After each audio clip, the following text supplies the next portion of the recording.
Welcome to the next session of BD Rugby. Eddie Jones has just announced his squad for the Australia tour, and want to have a look at that squad, have a little bit of discussion around maybe players that I would have taken and not taken, and perhaps look at what the team and the 23 will look like towards that first game on the 2nd of July. So starting at hookers, I think this is where we've got a lot of strength in depth now. We've got Jamie George and Cowan Dickey, who bring experience both with England and the Lions, both in wearing competitive teams, winning teams. I know Exeter haven't done so well this year. And then Jack Walker, who I think we finally found our third hooker. I think he's good enough to be pushed those two for starting positions. I think he looked really good yesterday. There's a few shaky lineouts, but overall, I think he just looked like a man who could play at that test level.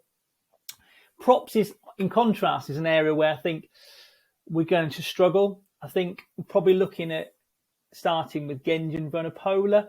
I've already had my reservations around Stewart, which I touched on in a previous video.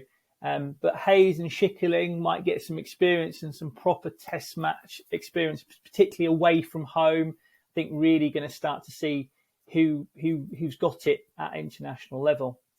Now, looking at the locks, that's an interesting because obviously, as I've touched on in the previous video, we have these kind of hybrids as well. So, probably our more standard locks are Yules and Hill and maybe a Toje.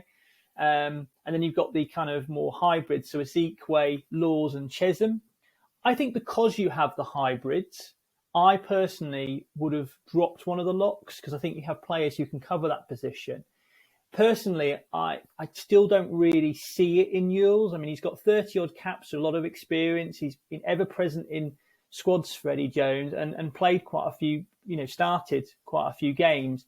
He may well be doing things in the background and he may well be a man who kind of drives the line out. But I think he doesn't offer enough around the field for me, both defending, both attacking, no key moments. I think you could play any one of those other players and they would offer a lot more to the game and around key moments. And I think perhaps I would have not taken Yules and instead taken someone like Ben Earl, who is currently the man in form. I mean, he won player of the season, but it's not just that. His overall impact on the game is big. Plus, I think he previously has played number 8 at age group level and for Saracens. So given that we are struggling in that position, we're going to be upgrading Tom Curry, who's really only playing 8 at international level, which is an unusual place to sort of experiment. Why not bring Earl, who could compete for the back row places, but also could cover 8 if needed? Because flying someone out to Australia and getting them to acclimatise and get them back in the game, we know is not the best way to go for it. Looking at the back row, as I sort of just touched on, we've got lots of strength in depth. However, we've got this issue around number 8. So we've got both now Alex Dombrandt and Sam Simmons who have dropped out.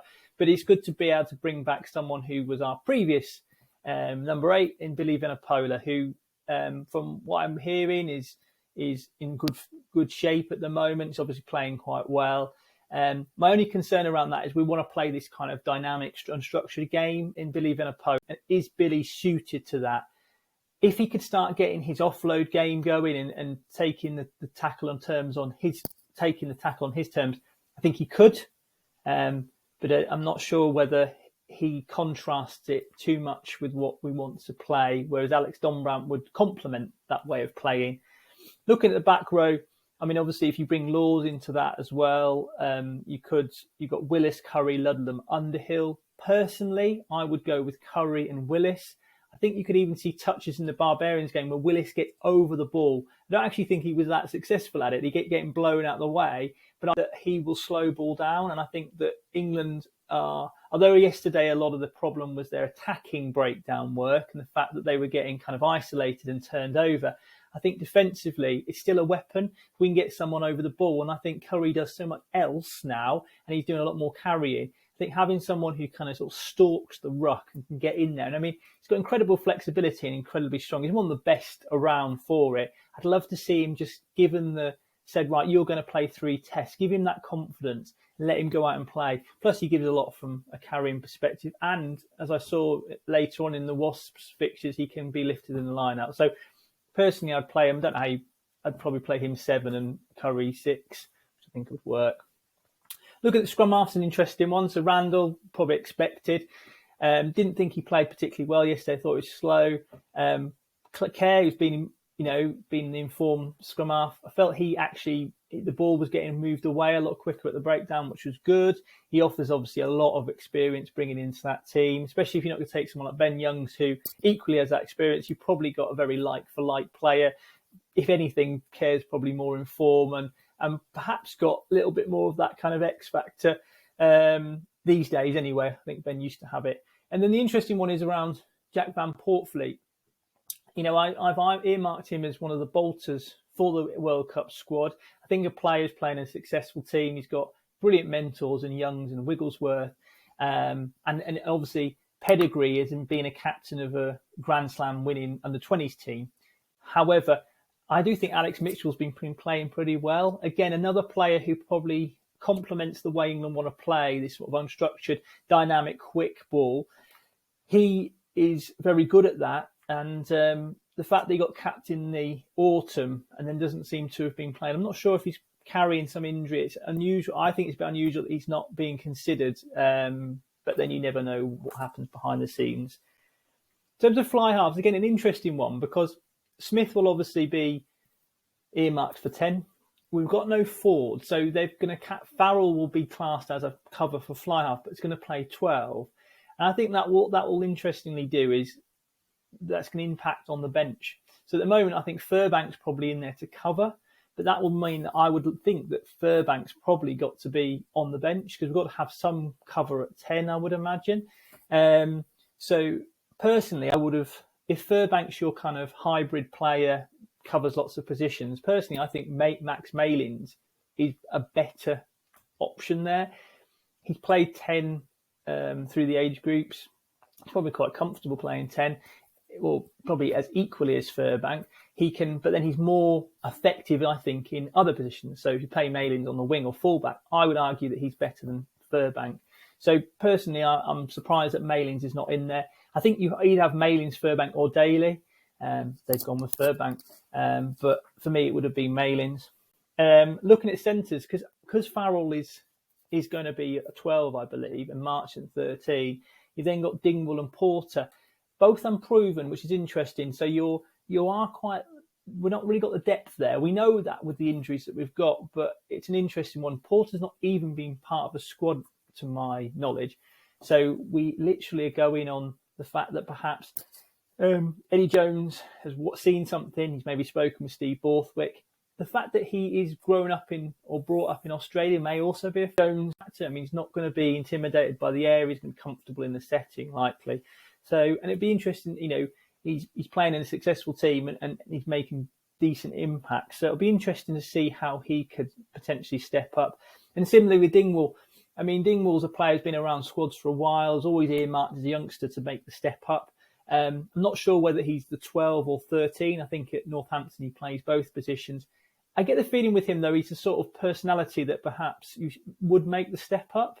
And he's probably more of a consistent player, possibly not going to do anything that stands out, but I think he'll consistently do the right thing and possibly can play within the structure England want to do and facilitate. And then on the wing, I think we've got variation there, which I like. I think we've got some speed eventually. We've got May, Freeman, and Cockner-Zinger, so we've got some speed out there, which is good, and a bit of weight and impact. May obviously brings the fact that he's just rapid, but also the fact that he's an ultimate professional. I mean, you saw that in the Barbarians game when he chased a kick. He didn't need to do. He's an ultimate professional. That most players wouldn't do that, but actually that has a massive impact on the team, and it actually impacted that position of play. So elements like that, his kick chase, his defence, and the fact that he can just score a try from anywhere. So to be honest, I was quite impressed with him in the Barbarians game. Similarly, Tommy Freeman playing fullback, although I think see him more as a winger. I could see him starting, just the fact that he could play fullback and that they can interchange that position. And I think, again, if you want to play in an unstructured way, you've got to have players that are comfortable in different positions because they may well appear in those positions. And I suppose similarly to Jack Noel appears anywhere. The guy is a good quality player. He probably lacks the speed of the other wingers, perhaps. But he makes up with it in his physicality And again, he's got quite a lot of experience. He's probably 30 odd caps, been around England settings, sort of personality type that's not going to be bothered by, traveling to Australia and the pressures that game sort of brings. So I think you could go with any combination there.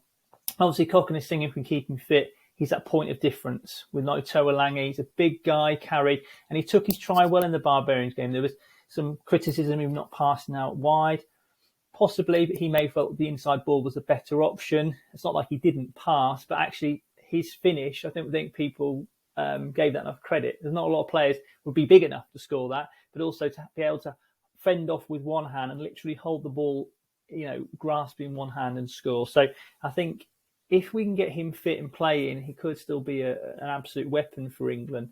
So I'd like to see how they sort of work there. And then in terms of fullback, I mean, it's only one man at the moment, isn't it? Freddie Stewart. I mean, he's winning everything. He's winning personal awards and winning club awards. The guy's brilliant under the high ball. It completely negates that as a tactic. I think he's starting to add a little bit more to his game in terms of breaks. I think we've seen that in the last few games for Leicester. And as I said before, if we can get him out wide, close to the line, because he's a big guy, it's unusual to have a 6'4" guy moving at that speed out wide. And I think that may well be why Tommy Freeman plays. And I can see that sort of complementing, which historically for England's worked well, having at least a winger who can play fullback, so that there is that kind of, they can kind of mix and match really moving forward. So I think that's my overview of the team. Watch this space. I think we'll have some more discussion around the Australian tour and elements of the England team going forward. And happy watching.